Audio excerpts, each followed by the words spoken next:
What's up? It's Ed Park, aka Taugrim. I have an awesome 2v2 to show you from Windmill, but before we get there, I dropped this warrior, and then I noticed this dagger elementalist named Ducky is trying to make a run for it, so I debuff him with my Rifle 4, activate Signet of Rage for the boons, and then drop him with a Rifle 3. Rifle 4 is awesome, it's brutal shot. It applies 5 stack of vulnerability to your opponent, which drops their armor by 150. You can think of it as dropping a target by 1 armor class.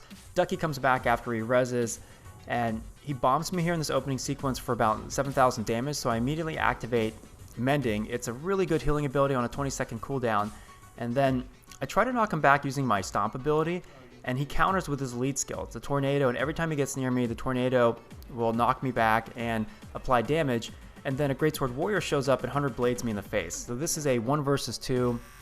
I immediately activate Mending as soon as it's off cooldown. I'm trying to strafe and maintain some separation from these guys, dodge rolling. I apply my cripple, I knock them back. I'm basically trying to bridge myself to the next cast of my Mending. It's about another 8 seconds away, and my Guilty top rolls up here.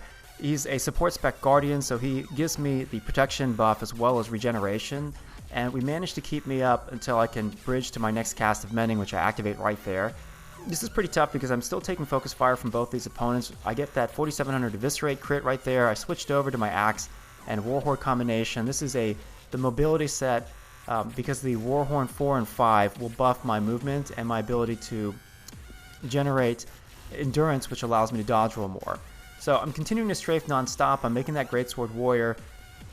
I'm delaying his damage as much as possible by constantly moving and not allowing him to do things such as 100 blades me. Now right here I make a mistake. He starts to activate 100 blades, and I had enough endurance to do a dodge roll. And then an enemy Guardian comes up. They try to finish me, but Top gets a clutch revive right there. He's a support spec Guardian, so he can revive me really quickly.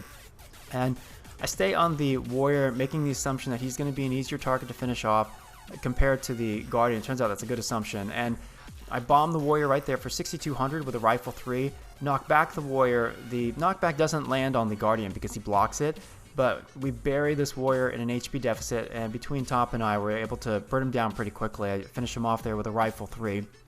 And then an enemy Mesmer and a friendly Guardian join the fight, so this is now a 3 versus 2. I'm still strafing non-stop because I am getting focus fired, and one thing which is really important, there are a lot of abilities in this game, like you'll see it right here. Watch this. The Guardian activates his Sword 3, that burst. It looks like blue waves of force coming out. They all miss. It's because I'm strafing, and in this game, some of the attacks have a directional component, and it's up to the attacker to line up the opponent correctly to make sure that they land. And in my case, that's why I'm strafing non-stop. And one thing I really like about this game is the fact that movement and dodge rolling play such an important part in combat. So Kennedy's at low health here. I go ahead and switch over to him, and I debuff him with Rifle 4, hit him with a Rifle 3 channel.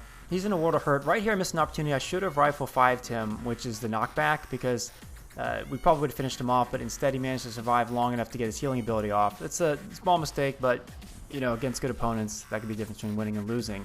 And as it was, we just barely managed to pull the fighting at this note off because Top showed up in time to bail me out of a bad situation and was able to get that clutch res, and we were able to outkill our opponents 4-0.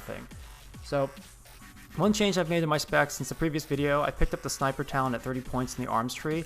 It allows all of your rifle attacks to pierce. You can see a great example of it in this video. It's definitely a must-have for playing a Rifle Warrior spec. You guys know the drill. If you enjoyed this video, please like, subscribe, share it, evangelize my channel. I appreciate any support you can give. And please post your thoughts in the comments below this video. Take care.